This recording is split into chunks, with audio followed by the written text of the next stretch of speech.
Let's go. Fly, Ambrosia.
You deserve a rest.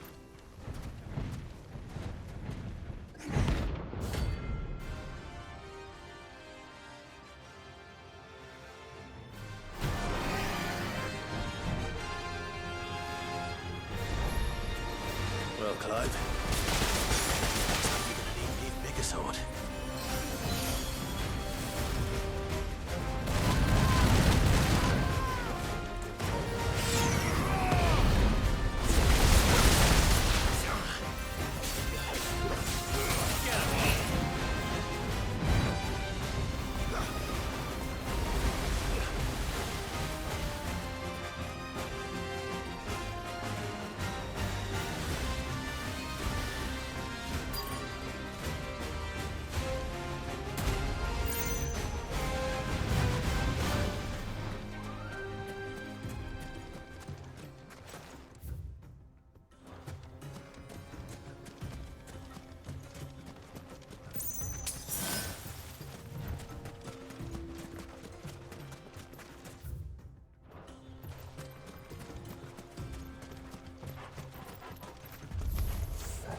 Got company! Come on, lads, let's tear the bastard's head off!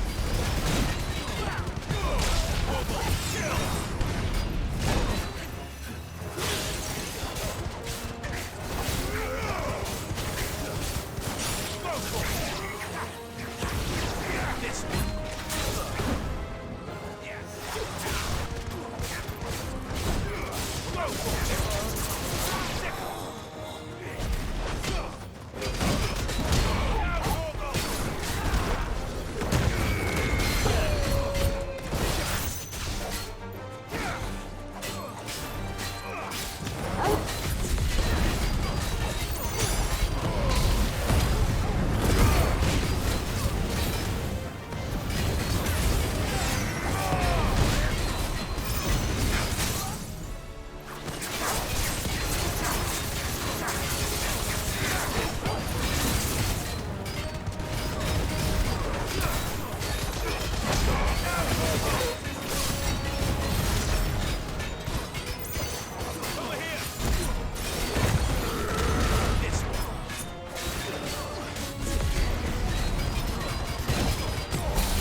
This must be Ignac's luggage.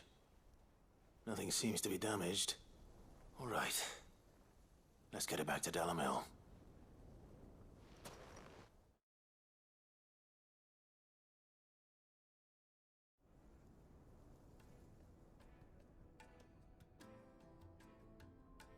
I hear I have you to thank for the return of my effects.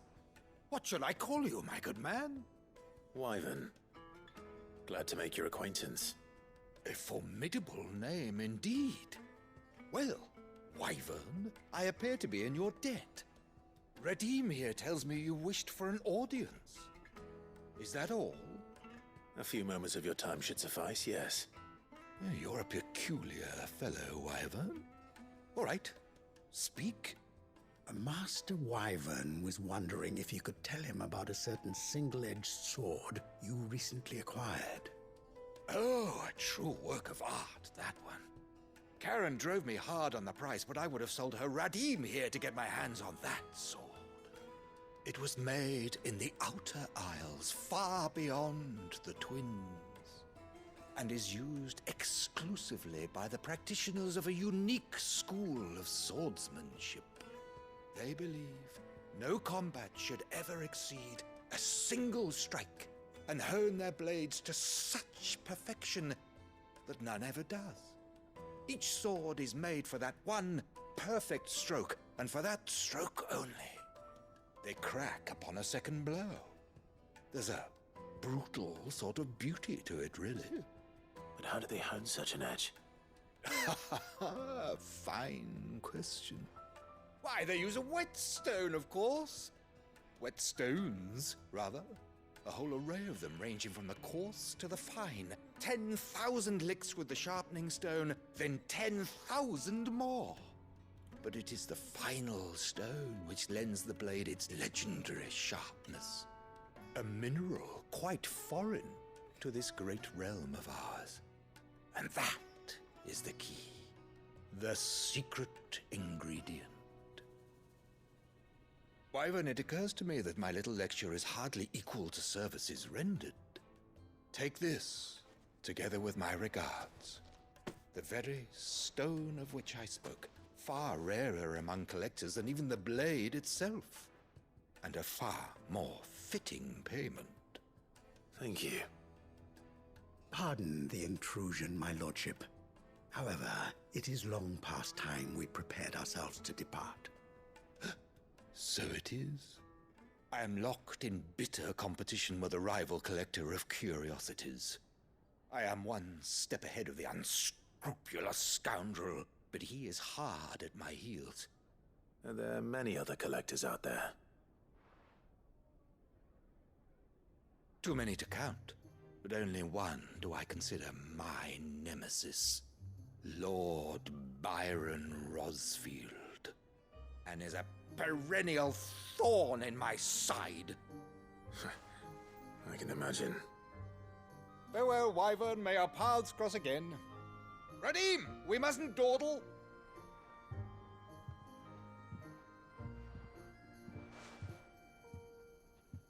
I think his lordship is rather taken with you, Master Wyvern. Thank you again for your assistance. Coming, my lordship. I'll be right there.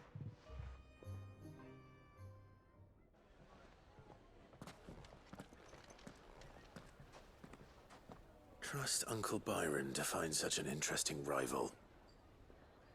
Now, let's see what Blackthorn makes of this whetstone, shall we?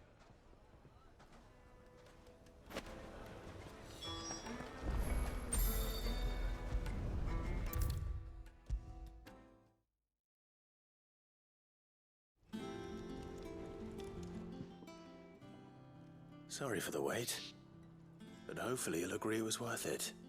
You learned something about that sword, then? I did better than that.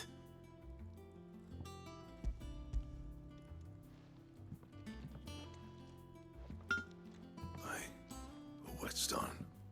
Yes, but not one you'll find anywhere in Valisthea.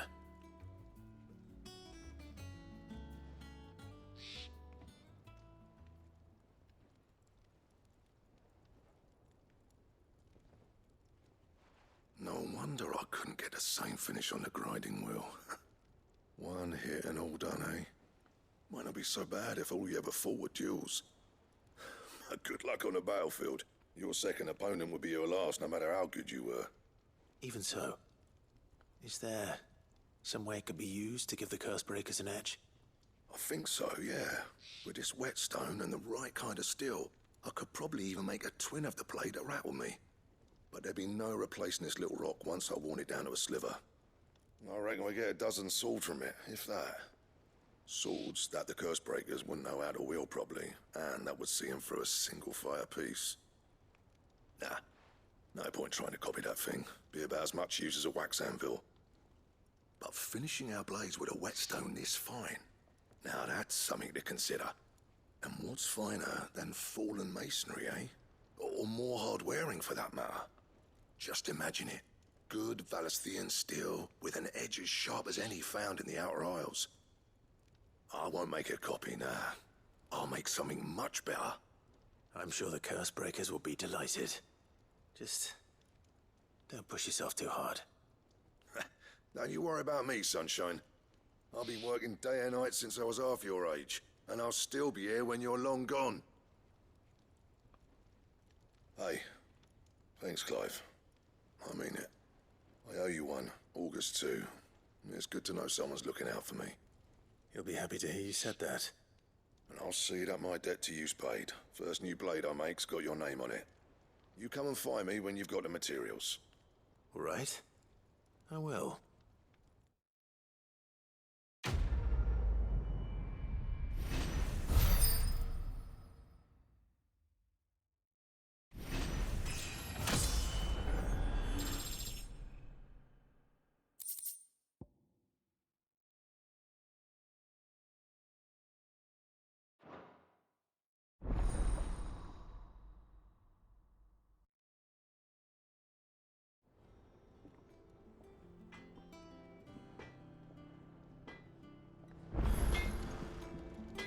Back, are ya? What do you want?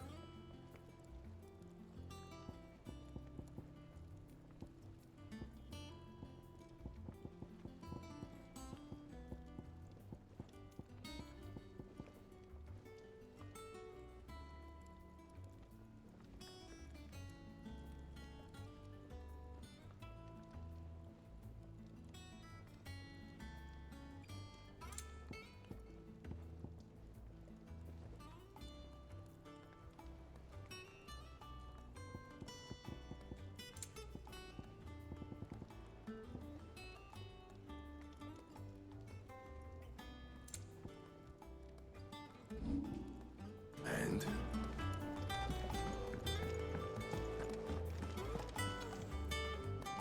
I noticed you and Torgal had gone off somewhere. Take him for a walk, did you? You could say that.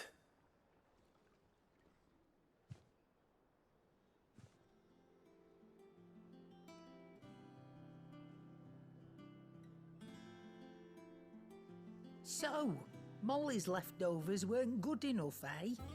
That'll teach me for treating you like you're still a pup. All right, no need to shout. Now we know what you're after, I can see about getting some in. Speaking of which, I brought one for later. Can I leave it with you?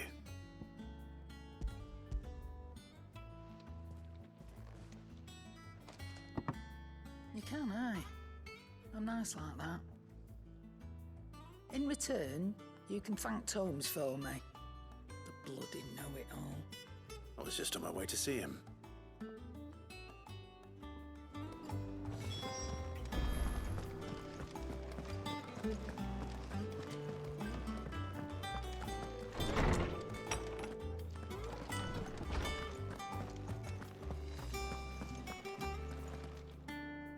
Ah, Clive. Were you able to locate your quarry? We were indeed, Lawsman. You pointed us in exactly the right direction. And Torgal's been a very happy hound ever since. Very good, very good. Lady Karen sends her thanks, by the way, for your part in solving the mystery. Ah. But that reminds me. After your last visit, I found myself pondering Torgal's talents. Do you recall our conversation concerning Lady Jill's role in Torgal's transformation? About how she somehow woke the power within him. Precisely that. A reasonable conclusion, I thought. But one which raised certain questions in my mind. You see, the Fenrir of legend served Shiva and Shiva alone. And while the powers attributed to him are certainly impressive, the records imply they are somewhat different in nature to those you described Torgal as having used. What are you suggesting? That Torgal may be the beneficiary of more than one icon's power. Consider that in addition to Lady Jill, he has served as a loyal companion to you, your brother, and even the late Cid.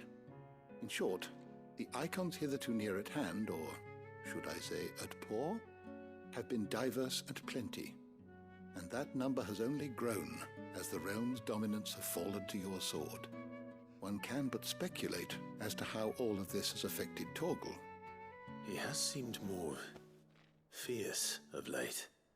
And if I am not mistaken, he will grow fiercer still. We are fortunate indeed to be able to count him amongst our allies and not our adversaries. Oh, he's more than an ally. He's a friend.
I don't know where Cid gets the energy.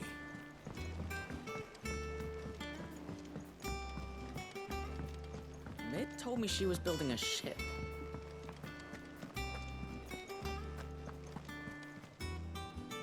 Goat. Still alive, I see.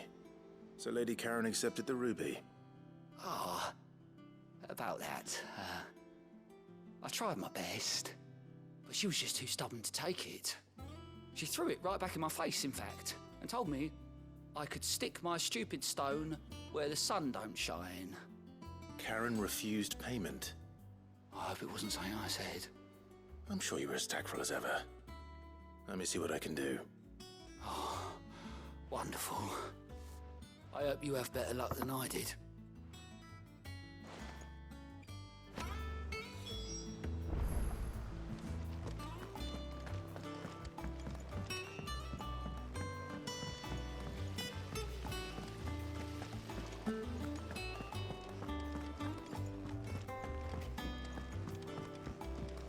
I think Mid might need some help.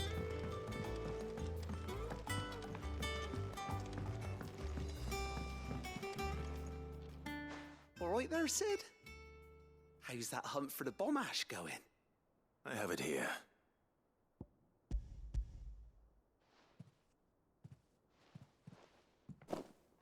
That's the stuff. And plenty of it, too. Enough to keep the Olympic bubbling away for a good old while. You're a gent, Cid. Let none say otherwise. Right then, let's get this contraption up and running.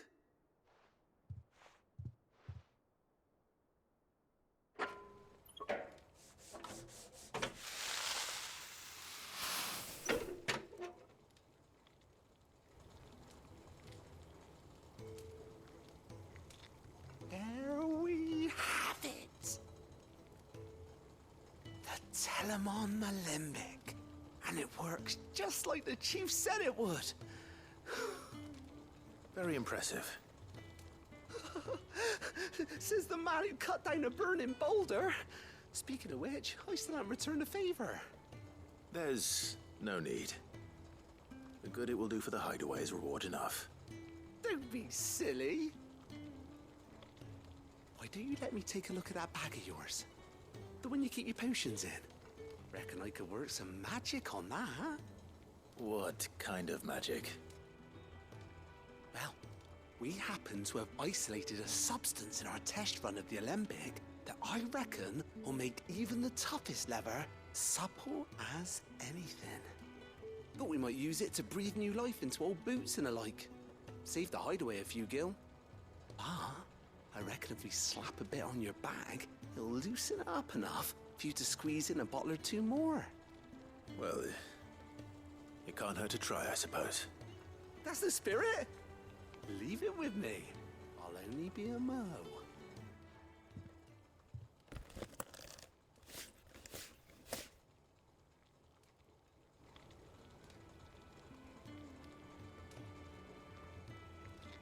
Well, what do you reckon?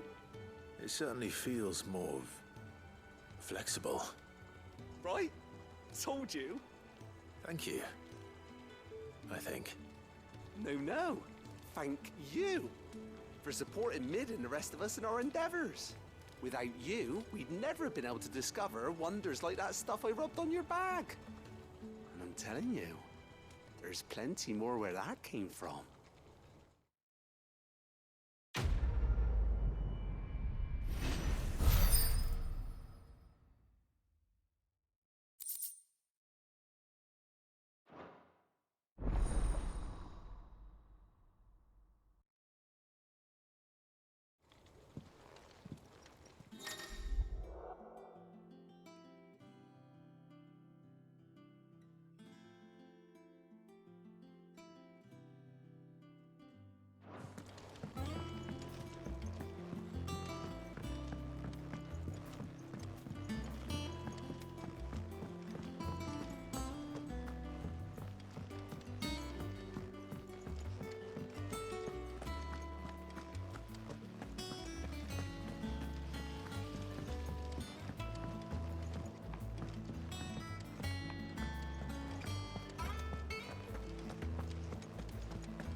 Mid told me she was building a ship.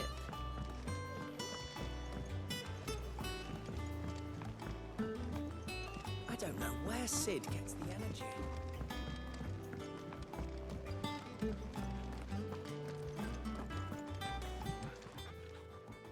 Lady Karen, Goad tells me you weren't happy with our offer. Would you prefer the debt was repaid in coin? What debt? I don't recall lending any of you lot me hard-earned gil. I may have tossed a talent or two in the hideaway's coffers, but those were donations, and you can hardly call it charity if you go asking for it back. Of course not. But one good turn deserves another. And our circumstances have changed. Surely you wouldn't shun the gratitude of a pauper who happened to have become a prince. Oh, so you're a prince now, are you? Fine. But I'm selling it and taking what I'm owed, then you're getting the rest whether you like it or not.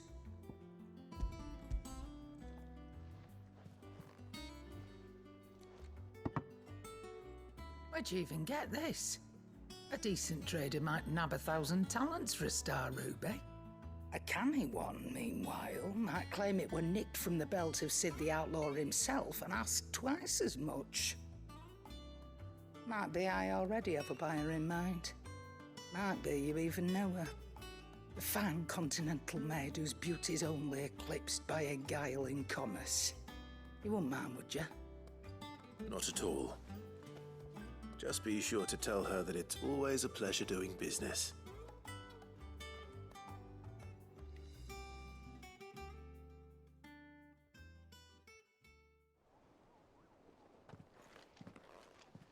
I hear you ended up delivering all 3 stones. Thanks to this lump. I sometimes wonder what I pay you for. Speaking of which, I still haven't been paid last month's wages. Oh, So you remember what's owed to you, then? Get your ass behind that disc of yours and don't get up before those ledgers are square. Right away.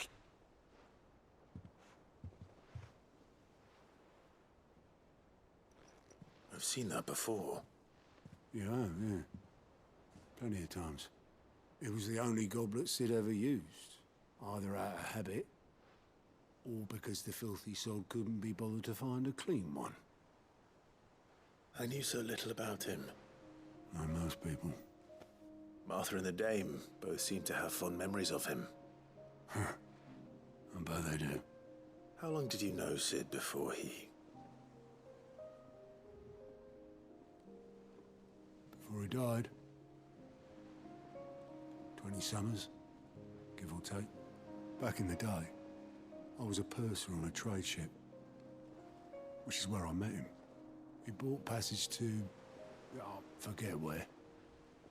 And having nothing better to do on the long nights, we set up drinking island rum till the morning bell dragged me back to my duties. Quit my post not long after that. On account of making a fine maiden's belly fat. But me and Sid stayed close, promising we'd one day sail the seas again. That was before fate stepped in and said she was having none of it. The magic woke inside my son soon after his first name day, and there was no hiding his knack. Couldn't you and your family have... My family were the ones who summoned the constable, wanted the monster taken away. I couldn't turn my back on him, forget what I felt, and I couldn't for the life of me understand how they could. Luckily, Sid was of the same mind as me. It was him who stood beside me when all I wanted was to tear the whole world down. Him who cried for me when I had no tears left of my own. Him who swore he'd do everything he could to stop it from happening again. And he was true to his word, too. Left the Royal Army once and for all. His ranks, his ribbons, gone. Just like that. Threw away everything he had. All to right a wrong that no one else had the courage to face.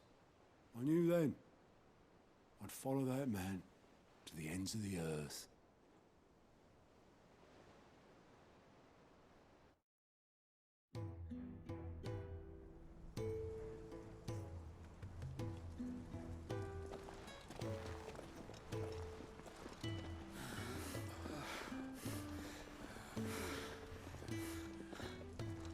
He was always too clever for his own good, was Sid. Saw the world for what it really was, while the rest of us were content to go along with the lie we were shown. And it can't have been easy, bearing that burden alone.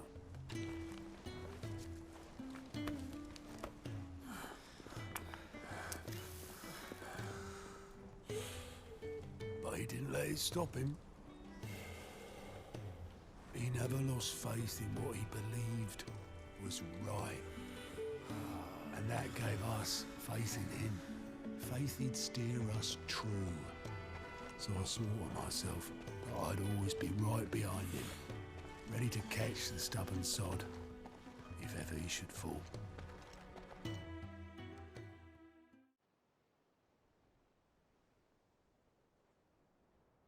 But I couldn't even do that.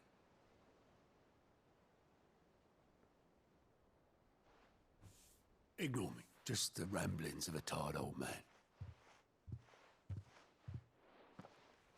Leave that lot. I'll tidy it up in a bit.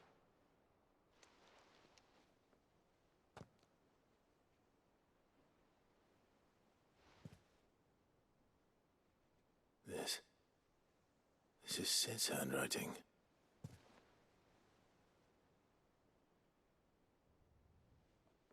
Dear Otto. I may be drunk, but I wanted you to know this place would be fucked without you. Love you, you grumpy old sod.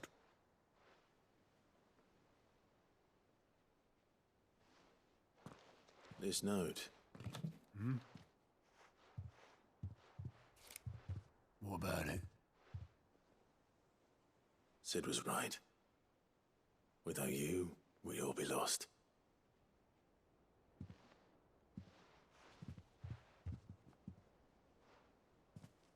He should have bloody well said so then. Just once.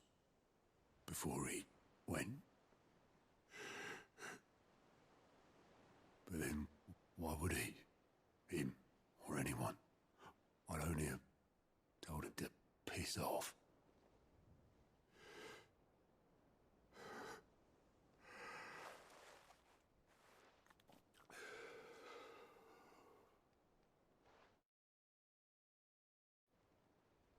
You're wrong, though. Both of you. It was never just me keeping the hideaway afloat. It was all of us. I just shoved people in the right direction. I barely seem to be able to do that anymore.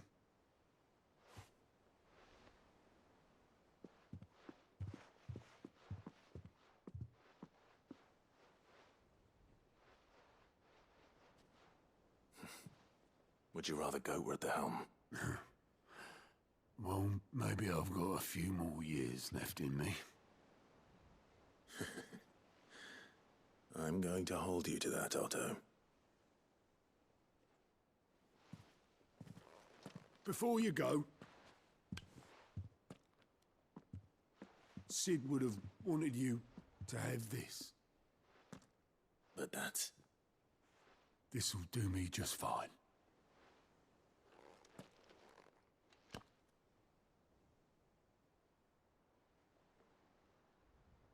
Thanks for the ray of sunshine.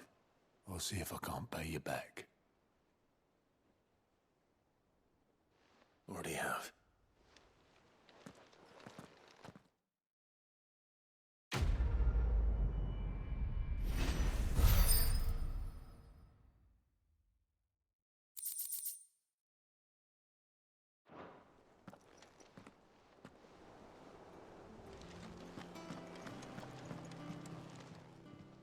How may I help you today, Clive?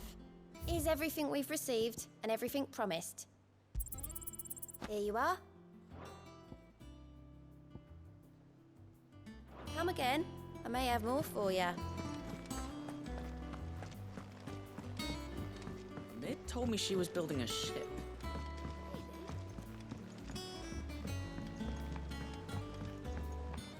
I don't know where Sid gets the energy.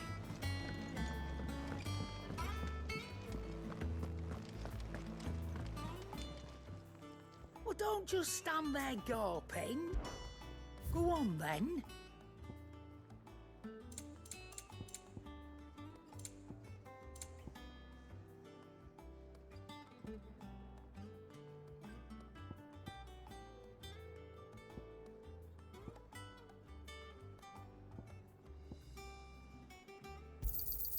You'll not find a better price than that. You're rubbing me blind, you know.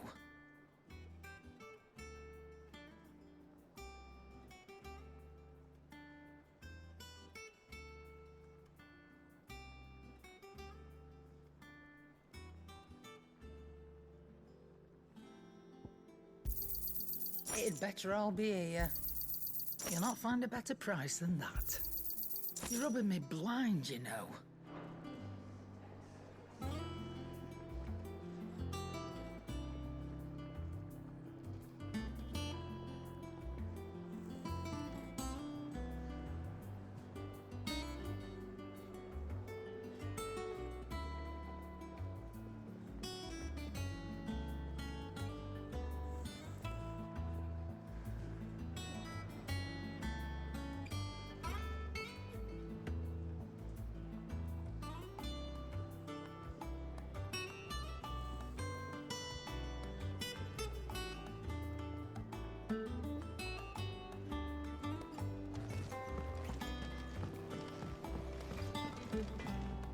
What do you need?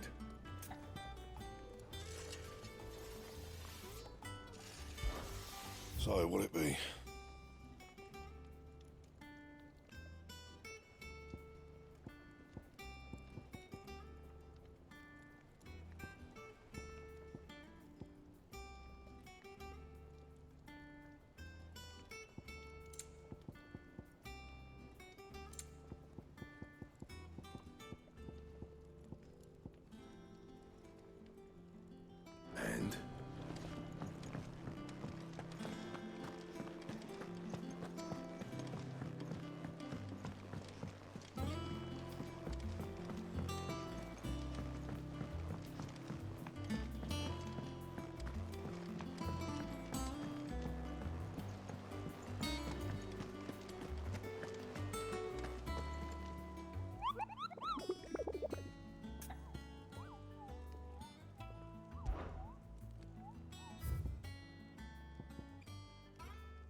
can walk from here.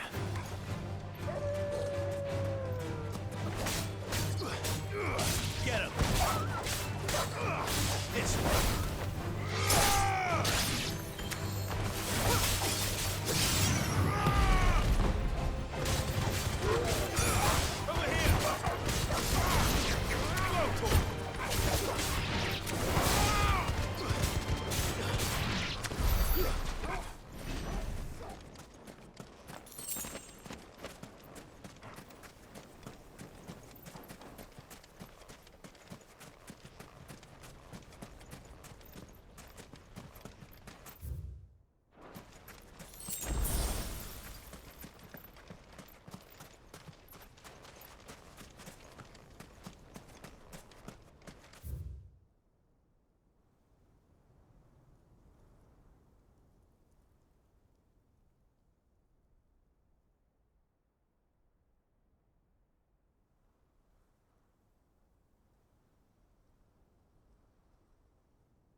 Let's go.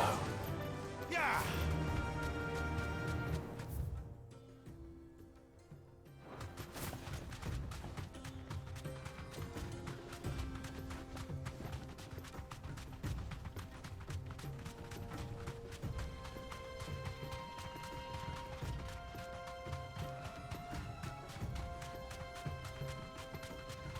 Careful.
It's the same as the one back at the hideaway.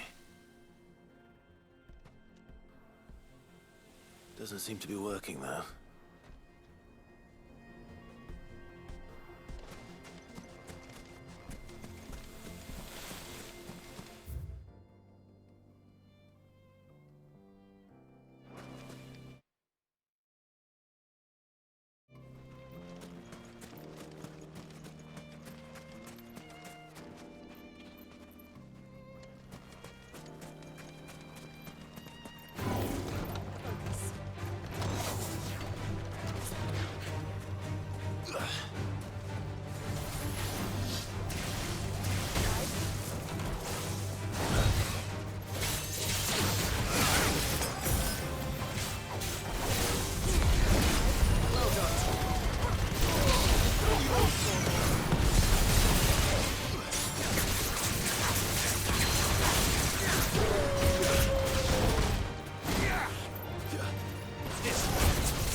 Come on. Faster!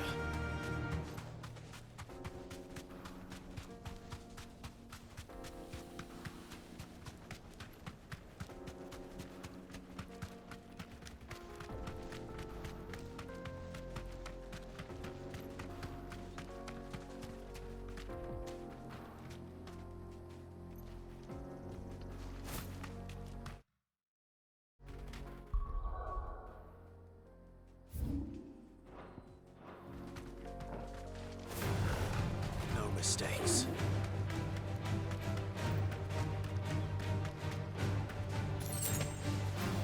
That'll do, girl.